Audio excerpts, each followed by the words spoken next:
জয় শ্রী মহাকাল, জয় শ্রী মহাকাল, জয় শ্রী মহাকাল। নমস্কার, আমি সৌভিক চক্রবর্তী। আপনারা দেখছেন জপায়ু ইউটিউব চ্যানেল। আজকে আলোচনা করব গালাগালি নিয়ে। আমি এই ভিডিওর মধ্যে গালাগালি তো ব্যবহার করব না, কিন্তু যারা গালাগালি ব্যবহার করেন তারা যদি ভিডিওটি দেখেন, আজকে ভিডিওটি আপনাদের জন্যই। গালাগালি দিলে আপনার কোন কোন গ্রহ আপনাকে খারাপ ফল দিতে শুরু করে সেই নিয়ে আজকে আলোচনা করব, এবং কি ধরনের খারাপ ফল আপনার জীবনে আসতে চলেছে সেই বিষয়ে বলবো। খেয়াল করে দেখবেন, যারা সাধারণত গালিগালাজ বেশি করে থাকেন, সারাদিনে বহুবার কোনো না কোনো উচ্চারণ গালিগালাজ করছেন, তাদের কিন্তু নেগেটিভিটি একটা কোনো না কোনোভাবে কানেক্ট অবশ্যই হচ্ছে। এবং যারা এই গালিগালাজ করে তারা সাধারণত খুবই শিক্ষাগত যোগ্যতা থেকেও অনেক নিম্ন স্তরে থাকে। তবে কিছু শিক্ষাগত যোগ্যতা থাকা ব্যক্তিও গালিগালাজ করেন। তাদের জীবনে কিরকম সমস্যা আসে? প্রথমত, আপনি যদি গালিগালাজ নিয়মিত করতে থাকেন, তাহলে আপনার বৃহস্পতি খুবই খারাপ হয়ে পড়বে আপনার জন্মছকের মধ্যে। বৃহস্পতির জন্য আপনার জন্মকুণ্ডলিতে থাকা বেশ কিছু ফল আপনি পাবেন না।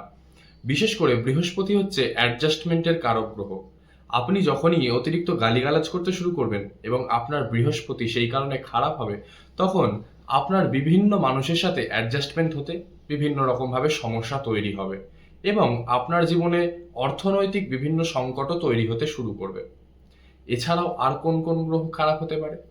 আপনি যখন নিয়মিত গালিগালাজ করেন, আপনার মধ্যে যে নেগেটিভিটি কাজ করে, তার জন্য আপনার মঙ্গল গ্রহটিও কিন্তু খারাপ হয়ে থাকে, যে কারণে আপনার জীবনে মঙ্গলের প্রভাবে যে স্টেবিলিটি ছিল, সেই স্টেবিলিটি কিন্তু থাকবে না, সেটি নষ্ট হয়ে যাবে ধীরে ধীরে। তার সাথে সাথে মঙ্গল যত খারাপ হবে, তত আপনাকে বদমেজাজি করে তুলবে, এবং এই যে গালি দেওয়ার প্রবণতা, এটা কিন্তু আরো বৃদ্ধি পাবে। বৃহস্পতি খারাপ হলে, বৃহস্পতি গালিগালাজের ফলে খারাপ হচ্ছে, তার সাথে সাথে মঙ্গলও আপনার গালিগালাজ দেওয়ার ফলে খারাপ হচ্ছে। এছাড়াও আর একটি গ্রহ, যে গ্রহটি বিশেষভাবে এই গালিগালাজের সাথে ভূমিকা পালন করে আপনাকে খারাপ ফল দেওয়ার জন্য, সেই গ্রহটি হচ্ছে শনি। শনির নাম শুনলে অনেকেই প্রায় ভয়ভীতি পায়, কিন্তু আদতেই এই শনি আপনার গালিগালাজ দেওয়ার পরে ভীষণভাবে খারাপ হচ্ছে। খারাপ হওয়ার ফলে আপনাকে কিরকম ফল দেবে? আপনি যে কোনো কাজ করছেন, যে কোনো কাজ, সেটা ভালো হোক খারাপ হোক, কিন্তু ভালো কাজের ফলেও আপনাকে সেই খারাপ সময় দিয়েই অতিবাহিত করতে হবে, আবার খারাপ ফলের জন্য তো আপনাকে করতেই হবে। তাই গালিগালাজ দেওয়া যতটা কম করতে পারবেন, অবশ্যই করে আপনার জীবনে কিন্তু সুখ স্বাচ্ছন্দ্য আবার ফিরে আসবে, এবং যতটা পারবেন চেষ্টা করবেন ঈশ্বরের নাম করার, এতে কিন্তু বহু পাপ মুক্ত হয়ে যায়।